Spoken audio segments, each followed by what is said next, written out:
Hey guys, so I thought I would do the creators I don't trust, the truthful YouTuber tag. I just do tags, I don't get tagged in them, but I tag anyone to do this tag. Anyway, so I thought this was kind of an interesting one. I thought it'd be an interesting one to do at a point of somebody who doesn't necessarily get sponsors and stuff like that. I thought, it'd be interesting to do because I know a lot of big YouTubers or not necessarily big YouTubers, but YouTubers with a lot of subscribers will be doing this. I thought, let's switch it up a little bit. So, the first one is, have you ever received a product, tried it, didn't like it, and then decided not to review it? As I said, I don't receive products really. So I'm going to sort of change this question a little bit.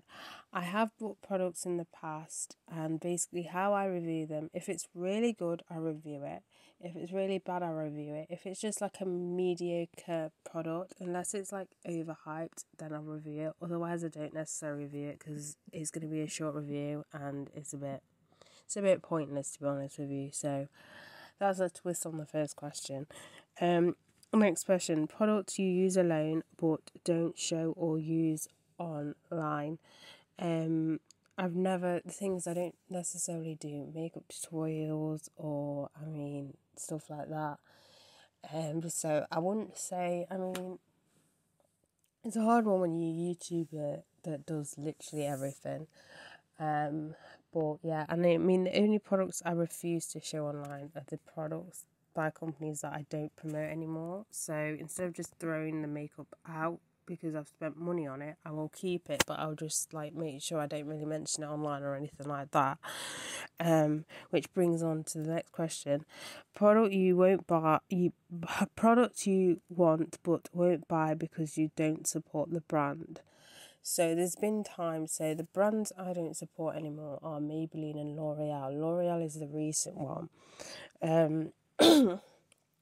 So L'Oreal have not had any trouble, urge to, but Maybelline there have been a past where they've come out with palettes and stuff, and it's like, that looks great, but obviously I'm not going to buy it because I don't like Maybelline. I tend not to click on reviews now with that. So if, say, a person I'm subscribed to is doing a review on a Maybelline product, I just won't click on the video. I don't see the point anymore. There's no point in watching a video of a review of something I'm never going to buy, and it'll be the same with L'Oreal as well.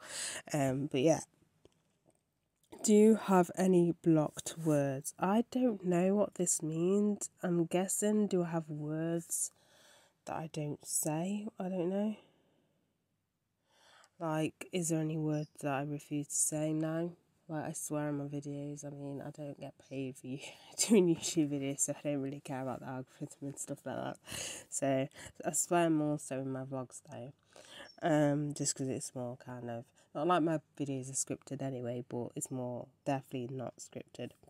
Next one, do you delete comments? If so, why? So when I first did YouTube videos, I would delete negative comments. Now I tend to just reply with a witty comment most of the time, or I just ignore it.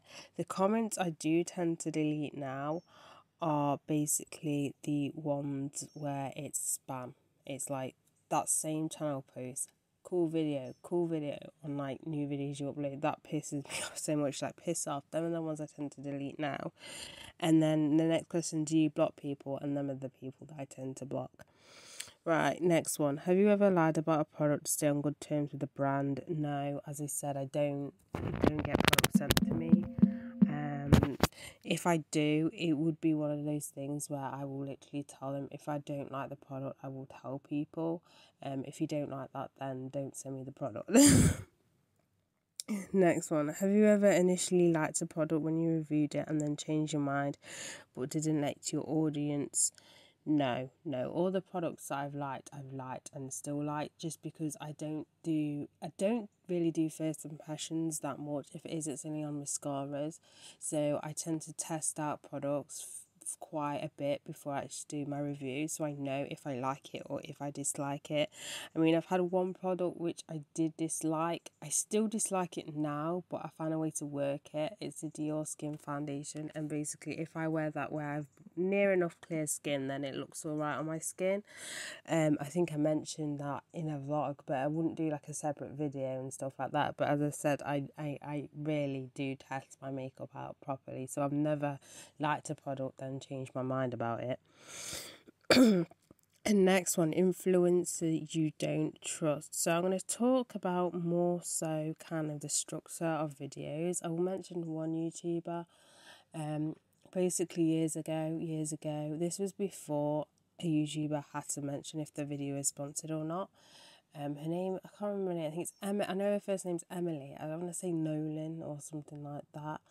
I was subscribed to her quite a bit, but then I was like, I don't know, something ticked, and I thought it's the same sort of structure of a video. There was something suspicious about her videos, and I thought, you know what, I don't trust her anymore, so I'm just going to unsubscribe to her.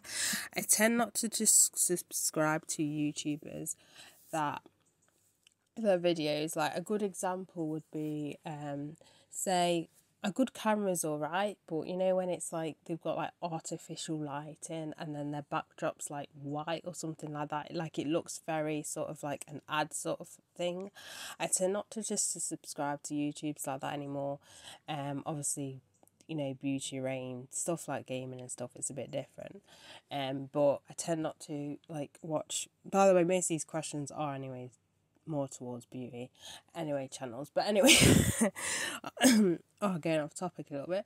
I tend not to subscribe to them just because it looks like somebody who would get a lot of products sent, and usually when, like, there's nothing wrong obviously with getting products sent, but sometimes it can warp your mind to say something positive about it and kind of lie. So I tend not to watch those videos either anymore. But yeah, I tend to avoid them channels a lot. Next one is influencer you trust the most. I don't have anyone on my pedestal, beauty wise anyway. I will say gaming, pretty good gaming. So if you're into gaming, subscribe to them. But beauty wise, I'm always iffy. I'm not gonna put someone on there 100% because, you know, nothing really is 100%. You never know, especially in the beauty community. Next one, secret tips or product applications you don't show while on camera. I rarely do makeup tutorials. If I do, I don't really hide anything. My application's unique. I don't really follow the rules, so I'm not necessarily going to hide it. I want to show off, guys, you don't need to follow makeup rules, so there's no tips or anything that I hide from people. Have you ever not disclosed a sponsorship? No, I always disclose as well if, obviously, if the product, if I have a discount code as well, that I make a little bit of money off that. And I never not disclose a sponsorship. That's just horrible. Like, any YouTubers that do that and I find out they do that, then they're on my blacklist, because you shouldn't lie to people. Next one, have you ever had a bad interaction with a brand? Again, no, not that I can think of. Even outside of YouTube, I can't think of any brand that I've had issues with at all. Next one, have you ever bandwagoned with other people's thoughts on a particular product? No. So, for example, when I do reviews, I try not to watch other people's reviews, because that can sort of, you know, change your thoughts and opinions on the product, or kind of lead your thoughts on the product towards their thoughts. So usually if I see a product and someone does a review on it, I probably have watched one review video, because obviously I've seen them use it and I thought I might want to try that. So I would have at least seen one review sometimes, or sometimes I just see a product and I like it, I'll pick it up, and then I won't. But if I know I'm definitely going to do a review on it, I'm not going to look at other people's reviews on it, just because I don't want to sway anything like that, because that can happen. And then the last question, things other creators do that they get on your nerves. Okay. First off, I don't want to hear your life story in a video, okay? For example, this annoys me so much. Say it's a haul and then they spend 10 minutes talking about something else, and it's like, please don't. Just get to the goddamn point of this video. You know what I mean? Waffling on is meant to be for vlogs, not for just a video about, like, just stop. Just stop waffling on. Just please stop. Just stop. You know what I mean? You know what I mean? Like, they just talk about stuff for like 10 minutes or 5 minutes, and then sometimes they're like, if you want to actually see the video, you know, this is the mark where I actually start talking about the topic of the title of the video, and it's like, no, like, you still put me off. Like, for God's sake, just stop waffling, people. If you want to waffle, make vlog videos. But other than that, stop waffling. That's pretty much about it. That's like my main pet peeve with YouTubers, when they waffle on it. It's like, just get to the point of the video. But yeah, I can't think of anything else really. Oh yeah, another thing. What the fuck is the point of PR holes?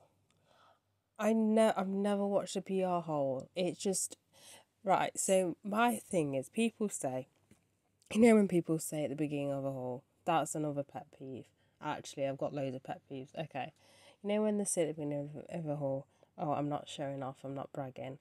First off, technically you are bragging because you're showing people what you got. Can we just point that out? And I will say that. Technically you are bragging because you're showing things off. You can't say you're not bragging. You are at some point slightly bragging. Let's make that clear. You know what I mean? Let's just make that clear. So there's that pet peeve. And then when you do a PR haul, you're definitely bragging because people send you that stuff. What is the fucking point? What is the point of doing a PR haul? I don't know if it's a way of doing it so they don't just name it a haul video, and then I don't know, their views go down because it turns out it's a PR haul, and they'd rather just title it as a PR haul. I don't know, but another pet peeve is where it's a haul and it has PR hauls in it, PR haul products in it as well. It's like, you know what I mean?